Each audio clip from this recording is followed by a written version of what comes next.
So according to the Daily Mail, who is Britain's most overpaid film star? The answer is Ewan McGregor.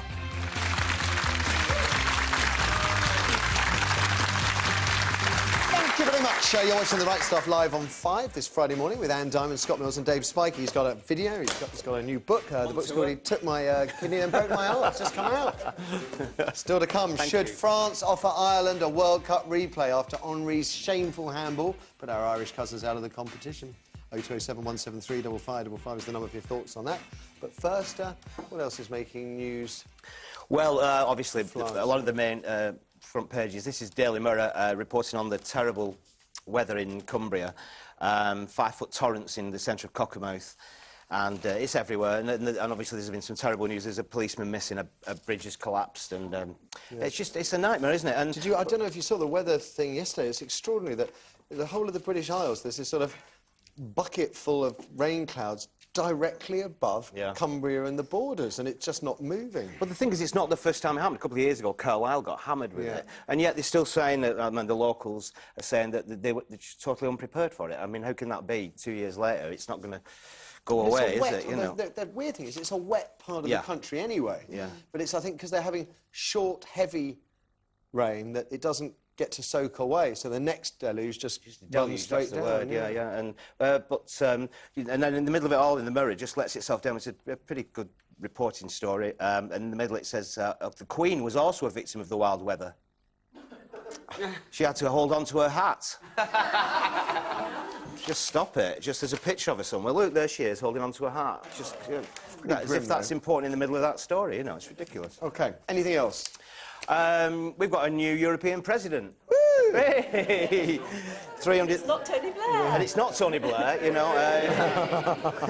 And there he is, looking like a face like a slapped bum. £320,000 a year, though. That's like what...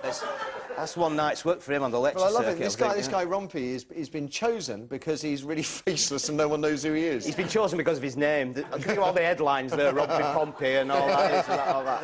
There he is, there he is. He's the Belgian Prime Minister, yes, of course, he is. Known as the Gravedigger, I believe, in Belgium. But you can't be... I mean, how was Tony Blair ever considered for that point? I mean, isn't he brokering peace in the Middle East? He's doing everything if he's got the money. Would that be finished by the time he has to do this, you know? So it's just...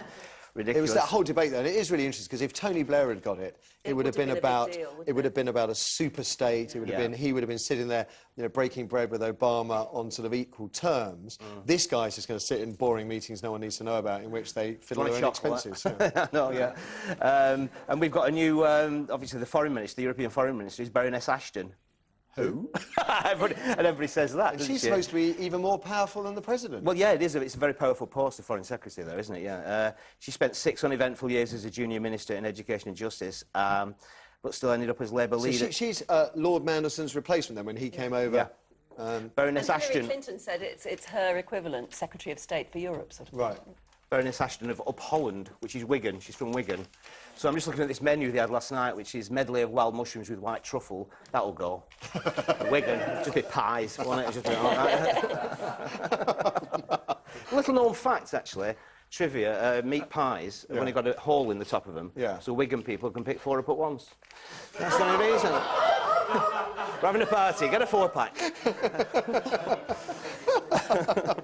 Anything else? Oh, this is a major shake-up in primary education. Oh, not another one. Yeah, traditional subjects, history and geography, are going to be sidelined. They're going to merge them all into themes. So, for example, history, geography and citizenship will be put together into historical, geographical and social understanding. Oh, shut up. I know. All right, I'm only doing my job. Well, this is primary school, isn't it? We're talking like, how old are these, you know, bless them, you know, and they've been taught all this. I mean, the latest thing, my daughter's a teacher, was telling me about jollyphonics. Have you seen this new way of teaching English, jollyphonics? It's a phonetic way of teaching English, phonemes, use phonemes. So, for instance, would be ants, make it jolly, so ants going up your arm. So all these children sitting there going like that all day, B is bat, so it's b. Umbrella is putting an umbrella up.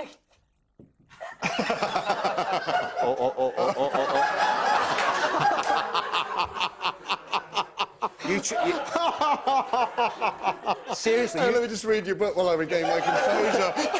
but you just try spelling a simple word like rub, and it's really obscene. Rub, because ar, oh, buh, buh, buh, buh, buh, buh, ar, oh, buh, buh, buh. He has these ideas.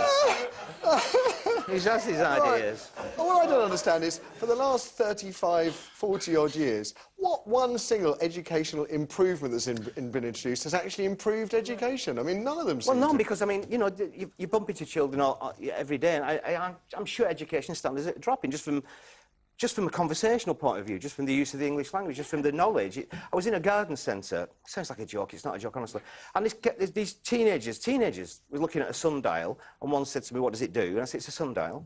I said, "Well, you know, around the outside, that's calibrated. Those are the Roman numerals, but that's hours and minutes. It's basically a clock in the middle. I forget what they call the bit in the middle, but when the sun comes out, depending on where it is in the sky, it will cast a shadow, and you read it off the calibration, it will tell you the time." And this kid said to me, "Huh? What will they think of next?"